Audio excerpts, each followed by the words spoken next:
toda libertad. Si ahorita alguien se quiere bajar en el baño, o sea, no están aquí como castigados a la fuerza todos aquí, o sea, tienen toda la libertad de levantarse y salir sin espíritu, lo que ustedes. Pero vamos a terminar, porque la idea, esto solamente fue una pequeña probadita, lo que hicimos ahorita de orar por Jerusalén y dar gracias y decir, bueno, solo fue un pequeño destello. Ya que termine el estudio, ahora sí ya vamos a completar nuestro tiempo de la oración de la noche, antes de ir a dormir, a descansar. Y el propósito principal de estudiar esta carta es que al final tengamos un tiempo de comunión con Dios. Entendamos que el estudio no es el fin, el estudio es el medio para conocer más a Dios, para estar más agradecidos por Él. Todo lo que estamos ahorita aprendiendo es para que al final terminemos en un tiempo de mucha gratitud, de mucha entrega, como hemos comprendido su palabra. Ahora sí, capítulo 3. Mirad cuál amor nos ha dado el Padre. Fíjense de qué manera empieza el capítulo 3. ¿De qué manera empieza aquí? Bueno, en realidad, cuando Juan escribió esta carta, pues no la escribió como capítulos y versículos, la escribió de continuo. Y bueno, lo que leímos anteriormente, pues simplemente nos ha estado hablando de la herencia que hemos recibido, el perdón de nuestros pecados, la certeza de la vida eterna. Y nos sigue hablando de las maravillas de lo que hizo el Padre por nosotros. Fíjense lo que dice: mirad cuál amor nos ha dado el Padre para que seamos llamados hijos de Dios. Mira qué amor te ha dado el Padre para que seamos llamados hijos de Dios. Ahora vamos a detenernos un momentito ahí y vamos a entender qué estaba en la mente del apóstol Juan y qué entendían ellos de la frase hijos de Dios. ¿Qué significa ser hijo de Dios? Pues quizás en la actualidad cualquier persona te dice, pues eres hijo de Dios, y cualquier persona te va a decir, sí, yo soy un hijo de Dios. ¿No? Cualquier persona te va a decir que es hijo de Dios. Pero para esta época, el término hijo de Dios, ¿qué significa? Y podemos tener una idea de qué significa hijo de Dios. Por ejemplo, en el libro de Job.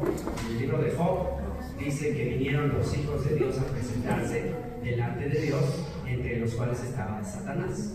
Entonces hasta te vas a sorprender, caray, ¿cómo que Satanás es un hijo de Dios? De Job capítulo 1, los versículos, vas a ver que ahí dice. Porque el concepto de hijo de Dios en la Biblia simplemente es una referencia a seres espirituales. Eso, o sea, cuando tú leas en la Biblia hijos de Dios, en Génesis 6 también hay una referencia que dice que cuando los hijos de Dios vieron que las hijas de los hombres, fíjense, hay una distinción: hijos de Dios e hijas de los hombres. Hay una distinción. Hombres, hijo del hombre, refiriéndose a Adán. Adán, ¿por qué se llamó Adán? ¿Quién recuerda por qué se llamó Adán? ¿De dónde viene la palabra Adán? Adán viene de la palabra Adamá. Adamá es la tierra, el lobo. ¿Cómo creó Dios a Adán? De la Adamá, del polvo de la tierra, ¿no? Creó Dios a Adán del polvo de la tierra y sopló sobre él aliento de vida. Entonces, cualquier descendiente de Adán es un hijo de Adán, un hijo de la tierra, un hijo de este mundo. Un hijo de Dios es un ser espiritual. Es un hijo, es un ser espiritual. Los ángeles son hijos de Dios. Yeshua es hijo de Dios porque Él es de arriba, Él viene de arriba. Él dijo, yo soy de arriba, ustedes son de abajo. Ustedes son de la tierra, yo soy celestial. Entonces, aquí lo que Juan nos está haciendo pensar y reflexionar es: mirar cuál amor nos ha dado el Padre en que seamos llamados hijos de Dios. Ustedes, los que estamos aquí sentados, somos seres espirituales. Por supuesto que también estamos en un cuerpo de polvo, o sea, somos hijos de Adán también, pero somos hijos de Dios, somos seres celestiales. Es decir, cuando este cuerpo vaya al polvo, ¿qué va a pasar? El polvo vuelve al polvo y el espíritu vuelve a Dios que lo dio. Entonces, fíjate qué amor te dio el Padre de que te llama igual que a los ángeles. ¿Cuál es el destino del creyente?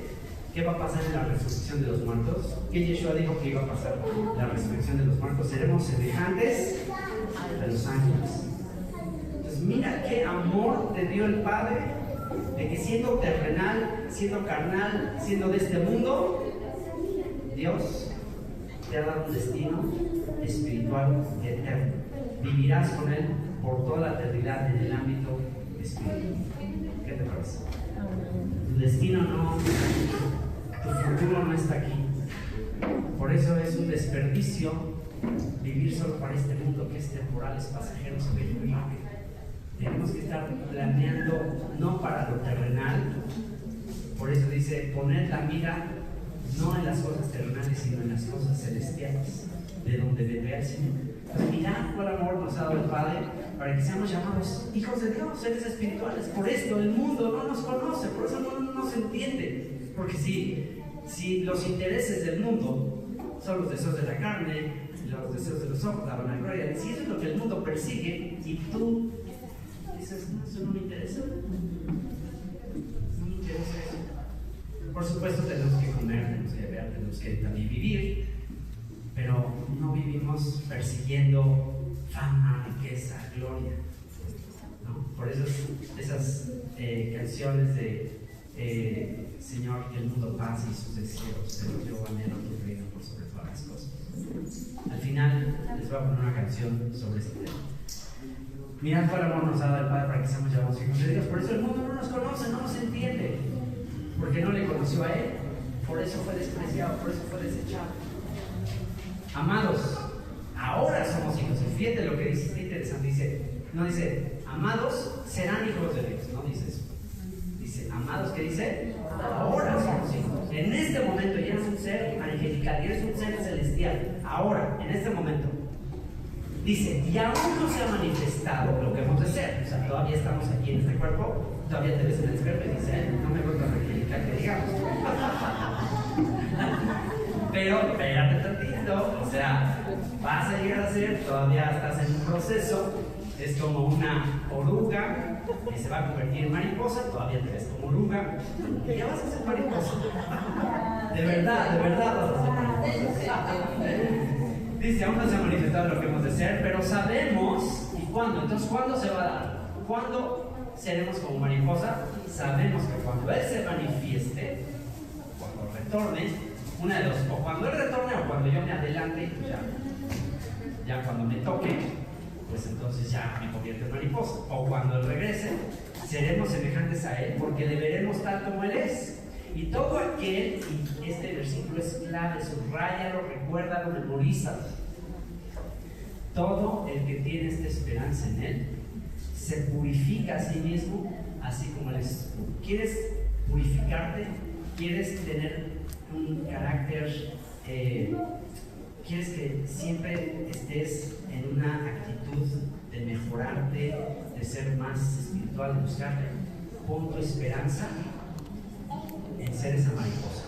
Pon tu esperanza en ese momento cuando vas a ser transformado. Si tu esperanza está ahí, ¿qué crees? Ese pensamiento va a estar haciendo que te purifiques. Obviamente, si tu esperanza está en este mundo en que te vas a ganar la lotería o que te vas a ser millonario, vas a tener pues este mundo, pues obviamente lo menos que vas a estar pensando es querer llegar a la eternidad, al cielo, ¿no? O sea, te vas a querer gastar primero toda la lana que te ganes acá y no vas a estar pensando en las cosas celestiales. Todo aquel que comete el pecado, aquí viene la definición que había quedado pendiente, por si no quedó tan claro qué significa la palabra pecado, aquí está en el versículo 4. Todo aquel que comete pecado infringe también la ley. ¿Cuál ley? ¿A qué ley se estará refiriendo? Solamente a la ley de Moisés. Todo aquel que comete pecado infringe también la ley, pues el pecado es infracción de la ley. El pecado es infringir la ley que Dios le dio a Moisés. Y sabéis que Él apareció, Yeshua apareció para quitar nuestros pecados y no hay pecado en Él. Todo aquel que permanece en Él no peca, Todo aquel que peca no le ha visto ni le ha conocido. Obviamente, voluntariamente. O sea, si ya entendiste que el pecado es infracción a la ley y que Él apareció para quitar el pecado, pues vas a evitar estar transgrediendo la ley. Hijitos, nadie os engañe. El que hace justicia es justo como Él es justo. El que practica el pecado es del diablo. El que practica una práctica habitual, continua del pecado es del diablo, porque el diablo peca desde el principio. Para esto apareció el Hijo de Dios, para deshacer las obras del diablo. Todo aquel que es nacido de Dios no practica el pecado como una cuestión habitual, normal, cotidiana, porque la simiente, la semilla de Dios, y la palabra es como una simiente. Por eso tenemos que estar meditando en la palabra de día y de noche, que la palabra es como una semilla que está sembrando y produce fruto. Porque la simiente de Dios permanece en él y no puede pecar porque es nacido de Dios. No puede otra vez pecar voluntariamente porque es nacido de Dios. En esto se manifiestan los hijos de Dios y los hijos del diablo. Todo aquel que no hace justicia y que no ama a su hermano no es de Dios. Porque este es el mensaje que habéis oído desde el principio, que nos amemos unos a otros, no como Caín, que era del maligno y mató a su hermano. ¿Y por qué causa le mató? Porque sus obras eran malas y las de su hermano justas. Hermanos míos, no os extrañéis si el mundo os aborrece. No te sorprendas si el mundo te rechaza, te aborrece. Nosotros sabemos que hemos pasado de muerte a vida y que amamos a los hermanos. El que no ama a su hermano permanece en muerte. Todo aquel que aborrece a su hermano es homicida, y sabéis que ningún homicida tiene vida eterna permanente en él. En esto hemos conocido el amor, en que Él puso su vida por nosotros. También nosotros debemos poner nuestras vidas por los hermanos. Pero el que tiene bienes de este mundo y ve a su hermano tener necesidad y cierra contra él su corazón, ¿cómo mora el amor de Dios en él? Hijitos míos, no hablemos de palabra ni de lengua, sino de hecho y en verdad. En otras palabras, la manera más práctica de amar al prójimo es compartir nuestros bienes con ellos. Juan el Bautista, lo básico, cuando llamó al arrepentimiento a los que venían a él y le decían, ¿qué tengo que hacer? Así de simple, que tenga 2 túnicas, denle una que no tiene ninguna. El que venían los soldados romanos, oye, ¿nosotros qué hacemos? Bueno, no exijan más de lo que es justo. No estén oprimiendo a los demás. Compartan, o sea, no necesitamos mucho para vivir. Siempre, el problema es que siempre nos estamos comparando con los que tienen más. Pero ¿cuánta gente hay que no tiene lo que nosotros tenemos? Hoy en la comida me estaba echando un ajíaco impresionante. Wow, cada que vengo a Colombia digo, qué delicia, qué cosa tan impresionante. Y siempre me están bromeando si ya perdoné a Jaime y Esther de hace 10 años que me dieron una comida rarísima para los mexicanos.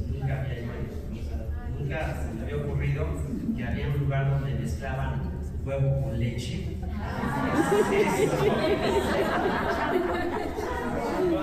La changua. Es eso. No, y bien feliz, pero digo, ya al ver el fruto de esto, digo, bueno, valió la pena. ¿Quién iba a decir que esto iba a ser el fruto de esa primera invitación a Bogotá, Colombia, al departamento de Jaime y Esther? Me invitaron, yo no sabía realmente cómo a dónde iba, qué iba a ver, y pues prácticamente nada más vine al departamento de Jaime y Esther, pasé un tiempo muy lindo con ellos, y pues vine con mi hijo Daniel, y ellos tratando de halagarnos, preparando, no, este es el platillo más especial del Bogotá, está delicioso. Me pone ahí la leche, yo pensé que iba a ser un cerealito, así un Choco Crispy, una cosa así, normal, ¿no? Normal. Le ponen la leche y le echan unos huevos. ¿En serio? Una tostada. Y bueno, mi mamá siempre decía, no digas hasta que primero prueba, no rechaces nada hasta que lo pruebes. Okay, me acordé de mi mamá, bueno, vamos a probar. Uf, lo probé.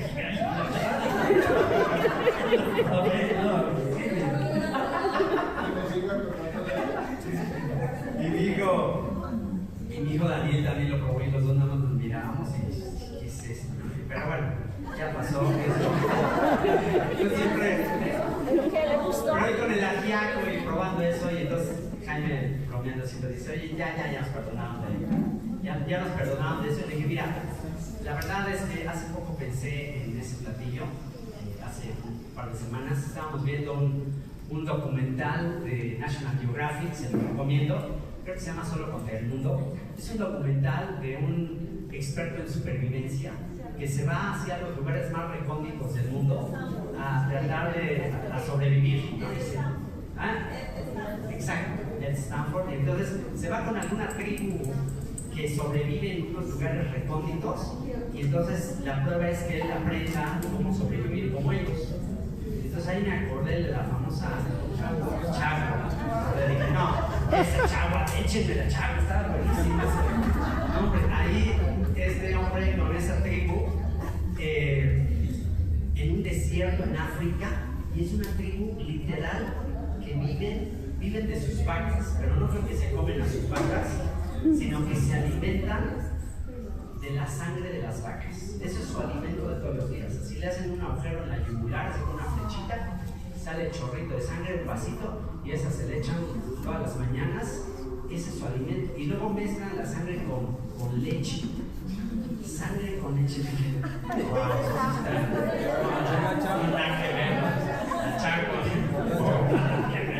entonces ya, el punto que les digo es, qué dichosos somos en Colombia, en México, de tener tanta abundancia.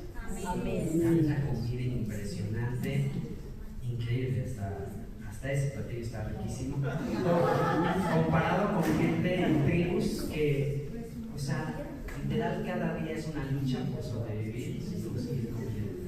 Y aquí con 300 y 300 comilonas, y dices, wow, qué increíble que Dios, a pesar de todo, y podríamos decir Latinoamérica, países pobres, pero, o sea, comparados con un montón de tribus en Australia que se alimentan de tiburones y tienen que ir a pescar tiburones, o unos esquimales que viven de las focas y en unos climas de 50 grados bajo cero, o sea, unas cosas así que dices, ¿qué? ¿Dónde hay gente sobrevive y vive ahí? Entonces, mirad qué amor nos ha dado el Padre, no nada más de prepararnos una vida eterna en su presencia, sino también, si el día de hoy pensamos en lo que nos ha dado, en que tenemos un plato de comida todos los días, que tenemos ropa, que estamos en un clima no extremo en esos lugares, que abrimos la llave del agua y sale agua de ahí, que tienes agua para bañarte, o sea, cosas que tomamos que son normales, no son normales para millones y millones de personas. Qué bendecidos somos. Y sí.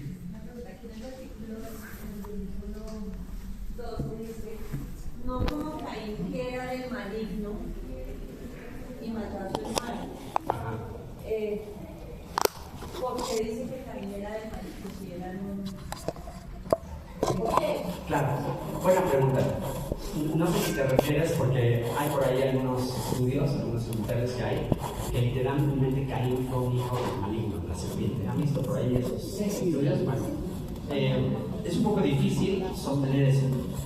Es un poco difícil sostener que Caín desciende literalmente de una relación con la serpiente, con Eva. Es difícil afirmar eso, porque el texto dice que cuando Eva concibió a Caín, le puso Caín, que significa adquirido por Dios, de adquirido de Dios.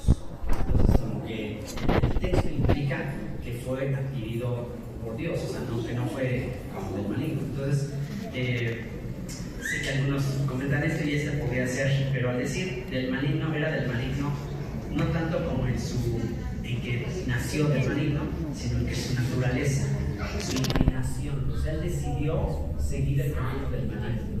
Él decidió seguir el camino del maligno, y aquí dice por qué, porque sus obras eran malas y las de su hermano justas. O sea, como siempre hay alguien que tiene inclinación y se va hacia el maligno, y hay otros que se van por el camino de la luz. Pero digo, también entiendo que hay algunos que interpretan ese texto de Caín decide del maligno, pero no hay la suficiente evidencia bíblica para afirmar eso. ¿Okay? Sí. Si pensara así como dice que él es maligno, ¿no sería O solamente exacto, de la tentación exacto, por haber caído exacto, son los primeros hijos de Dios. Exacto. A eso se refiere. Esos son los comunitarios que han circulado por ahí. ¿Ok? Bueno, ok. Nos quedamos en el versículo. Sí.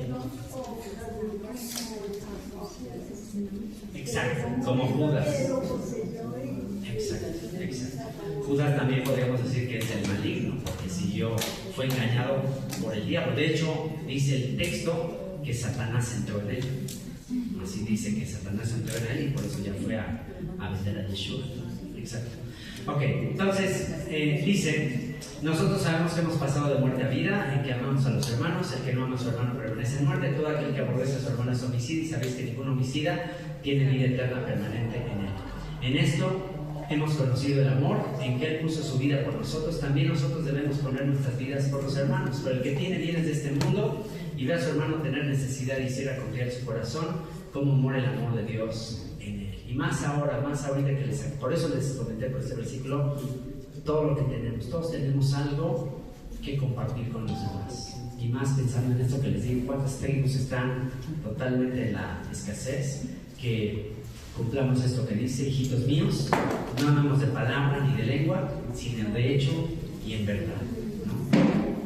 Que aprovechemos, por ejemplo, la época de la Pascua, si es posible, pues cada cierto tiempo, cada mes, cada principio de mes o algo así, o ya cuando mucho, para la época de la Pascua, que limpiamos la casa y muchas de esas cosas, que chequemos nuestros closets, y veamos todo lo que estamos almacenando, y que pensemos en cuánta gente no tiene lo más básico, nosotros ahí almacenando cosas. O sea, que hagamos un ejercicio frecuente de depuración de las cosas materiales que tenemos, y tratamos de que fluya la bendición hacia personas menos favorecidas. Como dice aquí: hijitos míos, no amemos de palabra ni de lengua, sino de hecho y en verdad. Hoy, al regresar a tu casa, o mañana, a lo mejor ya llegas muy cansado, chécate el closet, hay mujeres, chéquense ahí toda su ropa, todo su guardarropa, todos sus zapatos, y piensen: ¿realmente necesito todo esto? ¿Cada cuándo me pongo todo esto? Hagan una depuración pensando en cuánta gente tiene necesidad. Y en esto conocemos que somos de la verdad y aseguraremos nuestros corazones delante de Él. Pues si nuestro corazón nos reprende, mayor que nuestro corazón es Dios, y Él sabe todas las cosas. O sea, si ahorita sientes en tu corazón, híjole, sí, está redarguyendo, y en el corazón empiezas a pensar toda la abundancia que tienes, pues dice: mayor es Dios que tu corazón, y Él sabe todas las cosas. Entonces, el llamado de Juan el Bautista, que tenga 2 túnicas, de una que no tiene ninguna, o 2 vestidos, o 2 guardarropas, pues trate de compartir con el que no tiene. Amados, si nuestro corazón no nos reprende, confianza tenemos en Dios, y cualquier cosa que pidiéramos la recibiremos de Él, porque guardamos sus mandamientos y hacemos las cosas que son agradables delante de Él.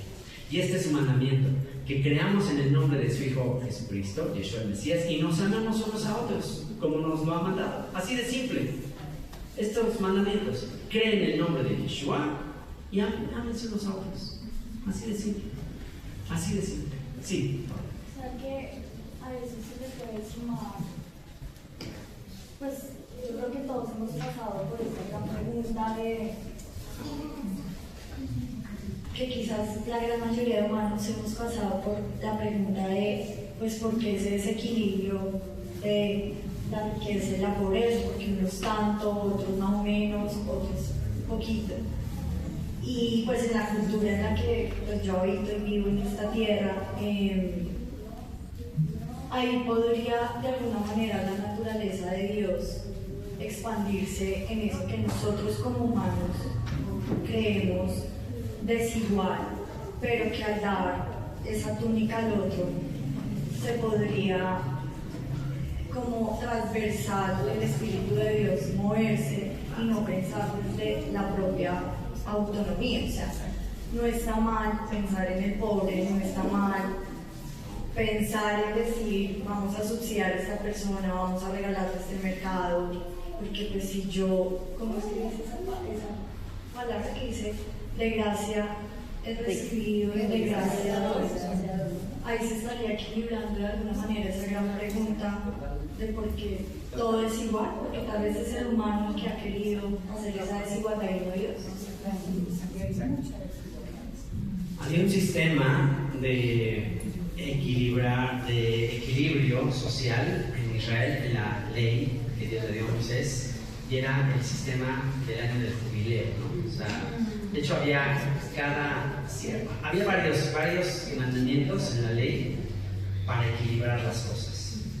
Uno de los mandamientos, por ejemplo, era que al cosechar el fruto de un campo, al estar cosechando, por ejemplo, las vides, ¿no? Las uvas, ¿no? Y estaban así tomando las uvas, si se te caía, ya no lo podías recoger.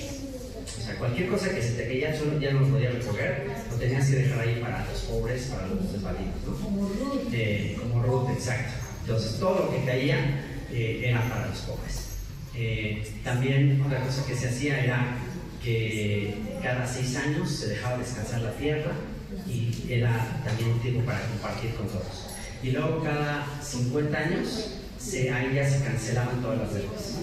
Ahora, borrón y cuenta nueva, y otra vez todos volvían a empezar. Y si alguien había perdido su heredad, sus terrenos, las recuperaban, se las devolvían, para que otra vez todos empezaran de nuevo. Entonces era un sistema que equilibraba continuamente las cosas. Pero en el sistema de este mundo en el que ahora estamos, obviamente sin la palabra de Dios, pues el rico cada vez tiene más y el pobre cada vez tiene menos. Entonces, nosotros como creyentes, ¿qué podemos hacer? ¿Qué podemos hacer tú y yo como creyentes en un sistema que es desigual, que todo el tiempo va para los ricos más y para los pobres menos? ¿Qué podemos hacer tú y yo? Bueno, tú y yo podemos hacer una diferencia justamente de lo que acaba de decir. O sea, si ves a tu hermano que padece, si ves a alguien que está en peores condiciones que tú, ayúdalo. La Escritura dice que hagamos bien mayormente a los de la familia de la fe. Mayormente a los de la familia de la fe. Eso es muy importante, ¿no? Porque bueno, pues, pobres, o sea, donde quiera que veas, vas a ver pobreza. Pero la Biblia nos da todavía un poquito más de prioridad en cuanto a dos opciones. No pobres en general, sino pobres de la familia en la fe. Y otra es los de la propia casa y los de la propia familia. O sea, no caer en el que soy candilla de la calle y oscuridad de la casa. O sea, analizar dentro de nuestros propios familiares, cuántas personas hay que tienen menos que nosotros y que están pasando por adversidad. Entonces, en vez de nosotros todo el tiempo estar aspirando más y más y más y más, pues tener una actitud de voy a compartir con los demás. Ese es uno de los mandamientos justamente que aquí nos está mandando, ¿no? Nos está diciendo. Dice, y este es su mandamiento, así de simple. La fe es tan simple, es tan sencilla, que aquí está resumida. Este es su mandamiento: que creamos en el nombre de su Hijo Jesucristo, Yeshua, el Mesías, que creamos que Él es el Rey, el sumo sacerdote, el profeta, y que nos amamos unos a otros como nos lo han mandado. Sí. Hermano, pero yo tengo una pregunta. Yo entiendo bien lo que usted ha explicado todo, pero ¿hasta dónde, digamos, uno, sí? Por lo menos nosotros vivimos en un barrio bastante desigual, ¿sí? Pero por lo menos a veces llegan, digamos, muy buenas ayudas, ¿sí?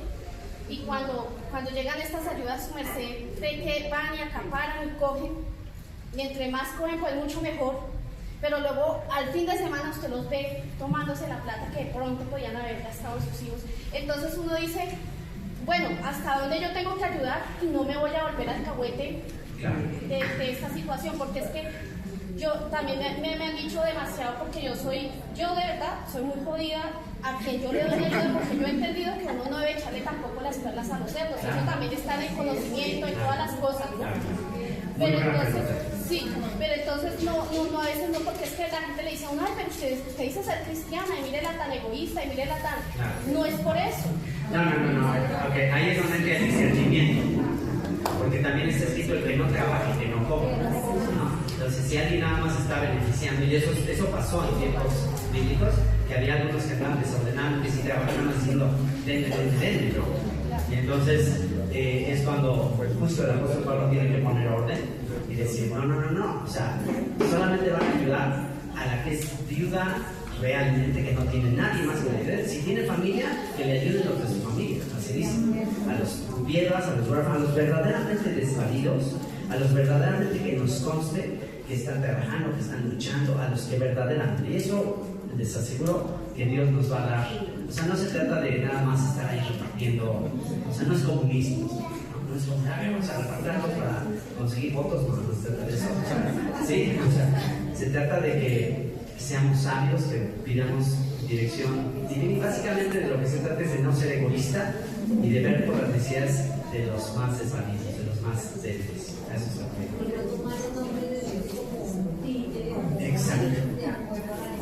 Exacto. Y también tener cuidado de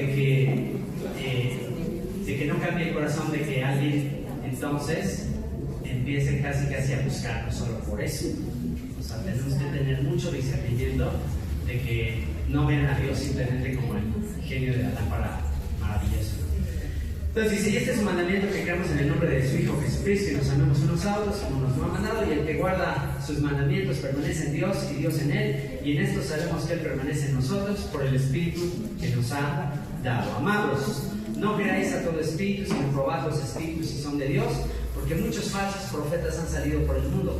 En esto conoced el Espíritu de Dios. Todo espíritu que confiesa que Yeshua, el Mesías, ha venido en carne, se ha manifestado en carne, es de Dios. Y todo espíritu que no confiesa que Yeshua, el Mesías, ha venido en carne, no es de Dios. Y este es el espíritu del anticristo, el cual vosotros habéis oído que viene y que ahora ya está en el mundo. Hijitos, vosotros sois de Dios y los habéis vencido, porque mayor es el que está en vosotros que el que está en el mundo. Uno de los versículos más lindos de toda la Biblia: mayor es el que está en nosotros, entre nosotros, que el que está en el mundo. ¿Quién está en el mundo? El maligno. ¿Pero quién está dentro de nosotros? El Rey de Reyes y Señor de Señores. Así que no tenemos por qué temer. Ellos son del mundo, por eso hablan del mundo, y el mundo los oye. Nosotros somos de Dios. El que conoce a Dios los oye, el que no es de Dios no nos oye. En esto conocemos el espíritu de verdad y el espíritu de error. Y esto nos ayuda a entender que nosotros no somos los que tenemos que convencer a la gente. No somos llamados a convencer a la gente, somos llamados a predicar, a anunciar. El único que puede convencer del pecado, de justicia y de juicio es el Espíritu de Dios. Amados, amémonos unos a otros, porque el amor es de Dios. Todo aquel que ama es nacido de Dios y conoce a Dios. El que no ama no ha conocido a Dios, porque Dios es amor. En esto se mostró el amor de Dios para con nosotros, en que Dios envió a su Hijo unigénito al mundo para que vivamos por Él. En esto consiste el amor. Este versículo es otro de los versículos para tatuar en nuestra mente, en nuestro corazón. En esto consiste el amor. Esto es, escucha esto, Paula, esto complementa lo que estábamos hablando anoche en el estudio de anoche. En esto consiste el amor. Porque generalmente cuando pensamos en el amor a Dios y todo eso, siempre el énfasis cae en nosotros. ¿Qué tanto amamos a Dios? ¿Qué tanto hago por Dios? Pero fíjense aquí lo que dice el apóstol del amor, el apóstol Juan. Dice, en esto consiste el amor. Vamos a repetir esto. En esto consiste el amor. No en que nosotros hayamos amado a Dios, sino en que Él nos amó a nosotros y envió a su Hijo en propiciación por nuestros pecados. ¿Qué significa propiciación? Ya lo vimos anteriormente. ¿Qué es propiciación? Satisfacción de la justicia. En esto consiste el amor, no en lo que yo pueda hacer por Dios, sino en lo que Él ya hizo por mí. Eso consumado es lo que Él ya hizo por mí. Nosotros le amamos a Él porque Él nos amó primero. Eso es lo que va a decir más adelante. Amados, si Dios nos ha amado así, debemos también nosotros amarnos unos a otros. Nadie ha visto jamás a Dios. Si nos amamos unos a otros, Dios permanece en nosotros y su amor se ha perfeccionado en nosotros. En esto conocemos que permanecemos en Él y Él en nosotros, en que nos ha dado de su Espíritu. ¿Cómo podemos amar a Dios? Pues porque nos ha dado de su Espíritu. Y nosotros hemos visto y testificamos que el Padre ha enviado al Hijo, al Salvador del mundo. Todo aquel que confiese que Yeshua es el Hijo de Dios, que dijimos que es Hijo de Dios, un ser divino, un ser espiritual, un ser que viene de arriba. Todo aquel que confiese que Yeshua es el Hijo de Dios, Dios permanece en Él y Él en Dios. y nosotros hemos conocido y creído el amor que Dios tiene para con nosotros. Dios es amor, y el que permanece en amor, permanece en Dios y Dios en él. En esto se ha perfeccionado el amor en nosotros. ¿Y qué dijimos que es amor? ¿Cuál es la esencia del amor? Dar. Eso es el amor, dar.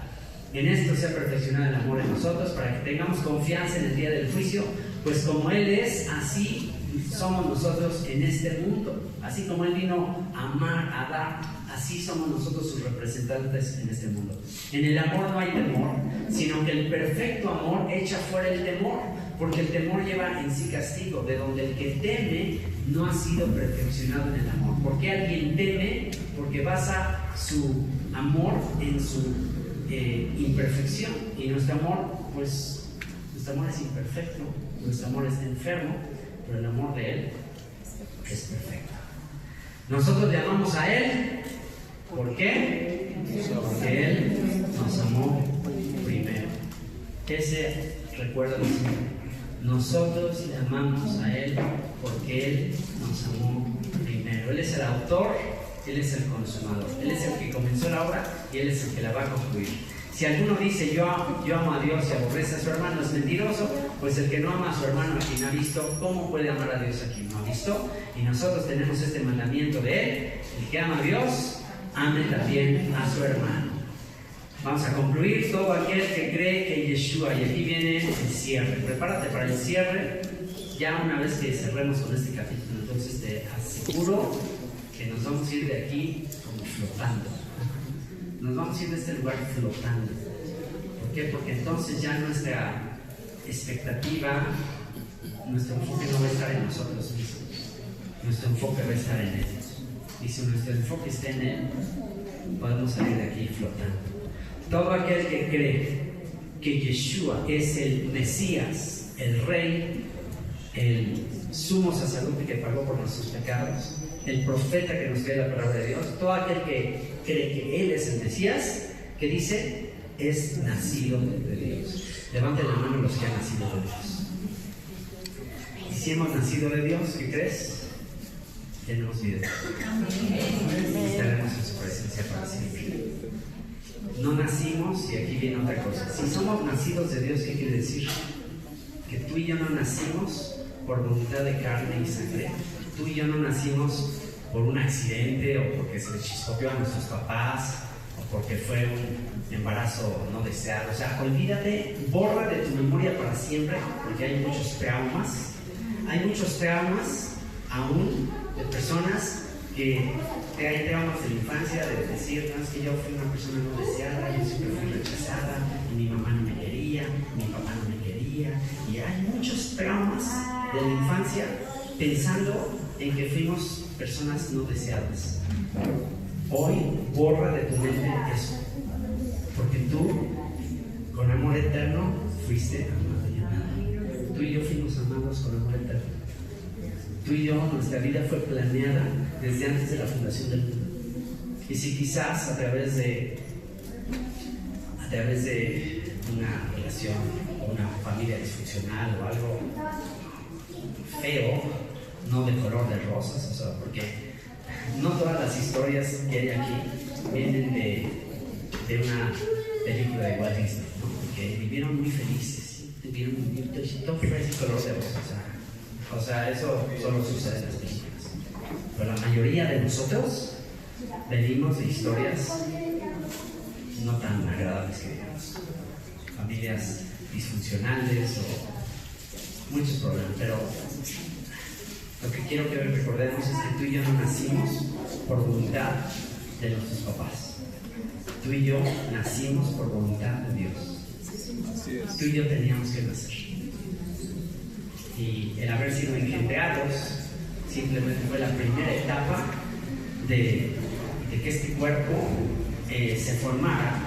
En los 9 meses o 7 meses de embarazo, solamente se formó este cuerpo.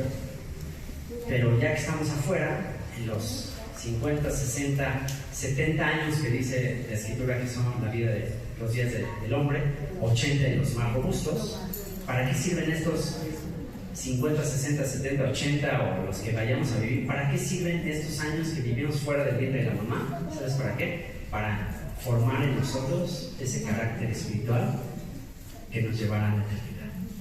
Así como en el vientre de nuestra mamá, pues no sabíamos qué había afuera, ¿no?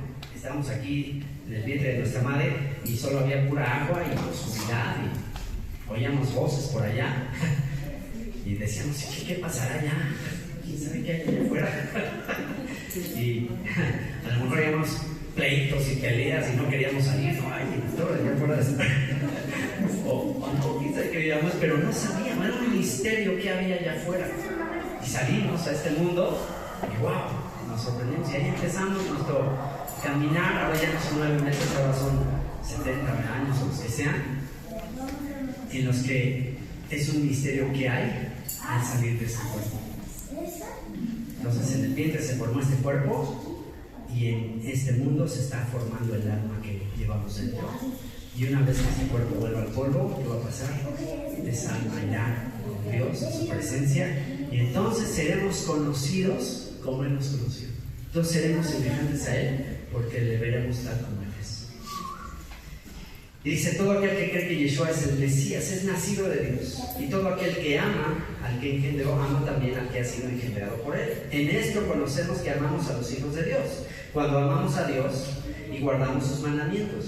Pues este es el amor a Dios, que guardemos sus mandamientos. ¿Cómo podemos demostrar que amamos a Dios? Guardando sus mandamientos. Ahora pregunta, ¿por qué Dios quiere que guardemos sus mandamientos? ¿En algo le beneficia que guardemos sus mandamientos? O sea, ¿por qué como papás queremos que nuestros hijos sigan nuestros consejos? Para que les vaya bien. Lo único que queremos es que les vaya bien. A mí me afecta o me beneficia que los guarden o no los guarden. Bueno, pues en un sentido sí, pero al final de cuentas quienes van a vivir las consecuencias son ellos. Con Dios aún con Dios todavía es diferente, porque a Dios en absoluto le afecta o le beneficia que guardemos sus mandamientos. Pero ¿para qué preparó esas obras que andemos en ellas? Porque en la carta a los Efesios el apóstol Pablo escribió que por gracia somos salvos por medio de la fe. Esto no de vosotros, es un don de Dios, no por obras para que nadie se glorie. Y luego dice, somos hechura suya, creados en Cristo Jesús para buenas obras, las cuales Él preparó de antemano para que andemos en ellas. ¿Las cuales son esas obras que Él preparó de antemano para que andemos en ellas? Su palabra, sus mandamientos. ¿Para qué? Para que nos vaya bien. Dios está perfectamente, a Él no le va a afectar en absoluto si guardamos o no guardamos sus mandamientos, pero a ti y a mí sí nos va a afectar el vivir desordenadamente. Ahora, cuando dice somos hechura suya, esa palabra hechura en griego es la palabra poema.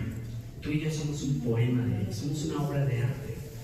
Fuimos hechos para expresar su grandeza, sus virtudes, sus atributos de amor, de compasión, de misericordia a un mundo que lo necesita. Pues ese es el amor a Dios, que guardamos sus mandamientos, y sus mandamientos no son gravosos. ¿Te das cuenta? Sus mandamientos no son gravosos, son para nuestro bien. Porque todo lo que es nacido de Dios vence al mundo.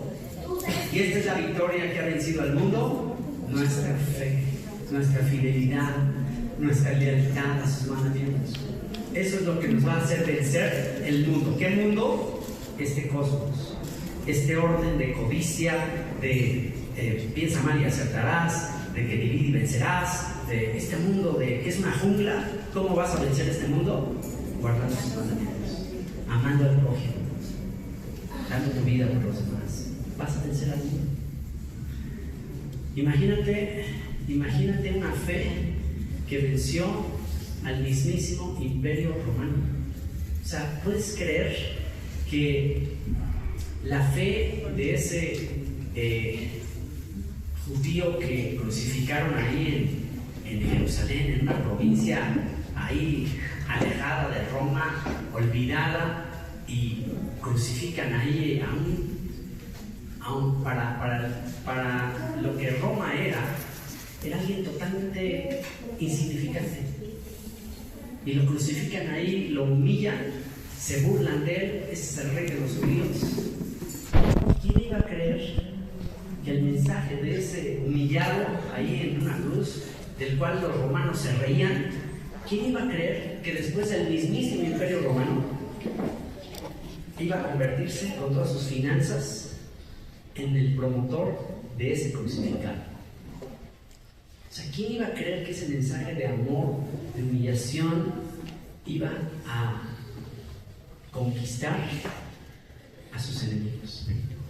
Porque nada menos que sus enemigos, el mismísimo Imperio Romano, fue el que se encargó de difundir esa cruz. Pues esa es la fe que vence al mundo. ¿Y dónde está el Imperio Romano? ¿Dónde están los emperadores? ¿Dónde están los Césares? ¿Dónde están? No existe. Cayó el Imperio Romano. ¿Y dónde está el rey del que se burlaron al que crucificaron? Difundiéndose en todas las naciones. Difundiéndose, su mensaje fue llevado a todas las naciones. Y esa es la fe que conquista el mundo. También otro personaje que en su momento también fue humillado y murió decapitado. ¿Y quién iba a creer? El apóstol Pablo. Tuvimos oportunidad de grabar la serie de Romanos en Roma. Fuimos a grabar videos en Roma y a mí me impactó muchísimo. Hicimos un tour con una historiadora italiana y nos llevó a la cárcel donde estuvo el apóstol Pablo y luego nos llevó al lugar donde lo decapitaron. Y entonces yo le empecé a preguntar, oiga, ¿y qué fuentes hay? O sea, en la historia de Roma, ¿qué está escrito acerca del apóstol Pablo? ¿Hay algo? ¿Hay fuentes romanas de la historia romana del apóstol Pablo? Y así medio se rió la historiadora, ¿no? Dice, es que el apóstol Pablo para el Imperio Romano no era nadie, o sea, era un vil judío de una provincia recóndita, como muchos esclavos o mucha gente insignificante que a diario metían en las cárceles. Era un simple agitador judío que era insignificante y no era nadie. O sea, por eso no hay ningún registro del apóstol Pablo en fuentes romanas antiguas. Entonces, un perfecto desconocido, y murió decapitado por el emperador Nerón como un perfecto desconocido. Pero si tú vas actualmente a donde está la tumba del apóstol Pablo en Roma, te vas a sorprender con una basílica impresionante, o sea, gigantesca, una basílica enorme de mármol, con engastes de oro y obras de arte, y ahí está el ataúd del apóstol Pablo con una cadena que él trajo cuando lo decapitaron. Supuestamente es la cadena que está en sus muñecas, y entonces hay una estatua de él con una pluma y un letrero que dice: el apóstol que venció al imperio con su pluma. Y te quedas así como diciendo, wow, o sea, qué impresionante. El mensaje del apóstol Pablo de amor en sus cartas venció al imperio romano. Y eso es justamente lo que está diciendo aquí. Todo lo que es nacido de Dios vence al mundo, y esta es la victoria que ha vencido al mundo, nuestra fe. Esta es la victoria que va a vencer al mundo, nuestra fe. ¿Quién es el que vence al mundo? Sino el que cree que Yeshua es el Hijo de Dios. Este es Jesucristo, este es Yeshua, el Mesías, que vino mediante agua y sangre, no mediante agua solamente, sino mediante agua y sangre. Y el Espíritu es el que da testimonio, porque el Espíritu es la verdad, porque tres son los que dan testimonio en el cielo: el Padre, el Verbo y el Espíritu Santo.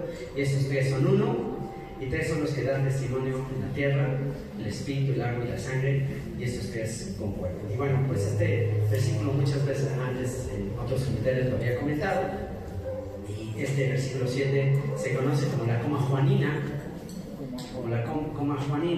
que fue añadido en textos posteriores, y que yo siempre lo había enseñado así, que en realidad este versículo no aparece en manuscritos más antiguos, entonces que aparecen en manuscritos posteriores como si se lo hubieran añadido para soportar la doctrina de la fe. Eso es así como yo lo había compartido, porque así muchos comentarios dicen, y efectivamente este versículo aparece en manuscritos posteriores. Pero también hay que reconocer que hay padres de la iglesia, o hay líderes antiguos que citan este versículo de fuentes antiguas que ya no tenemos. Es decir, a cualquiera que tú le digas eso de la coma juanina, y pues también me pasó, me decían, sí, pero Ireneo hizo mención de ese versículo, como que él tenía manuscritos antiguos que sí contenían ese versículo, porque lo cita. Entonces, bueno, hay toda una controversia en cuanto a ese versículo, si estaba, si no estaba, y todo el tema de la Trinidad. La realidad es que en el movimiento de las raíces hebreas, del cual yo he sido parte, muchos de ustedes están queriendo ser parte, a veces en nuestro afán de desconectarnos totalmente de nuestra herencia cristiana, católica, protestante, con el tema de la Trinidad, y amoldarnos más y conformarnos más a la visión judía de Shema Yisrael Adonai Eloheinu Adonai Echad, y Dios es uno. O sea, hemos como quitado todo vestigio trinitario y tratado de conformarnos más al ámbito judío. Y así ha sido, ¿no? Entonces, hay en el abanico de las raíces hebreas los que te definen esto del trino de una manera, hay otros que ya la niegan completamente, hay otros que no dicen uno, hay toda una diversidad en todo esto. A estas alturas de mi vida, ya que he decidido pues no querer conformarme ni acá ni acá, ¿a qué conclusión he llegado últimamente? Y sobre todo, con las fuentes tanto del Nuevo Testamento como manuscritos del Mar Muerto, ¿a qué conclusión he llegado? Y simplemente leyendo el texto tal como es, he llegado a la conclusión de que tratar de describir a un ser infinito, a un ser ilimitado, y tratar de definirlo, de disecarlo y de describirlo con nuestros pensamientos teológicos es algo absurdo. O sea, ¿cómo podemos tratar de afirmar y yo ya sé cómo Dios es exactamente? Lo que sí les puedo decir es que en el concepto de Elohim, que es la palabra hebrea para Dios, en el concepto de Elohim se encuentra toda la pluralidad de lo que es Dios. Se encuentra tanto la parte de Dios como, no es que Dios tenga como una, ¿cómo les diré? No es que Dios sea masculino o femenino, no es que Dios tenga nada de eso, porque Dios es espíritu, pero sí en el nombre Elohim está el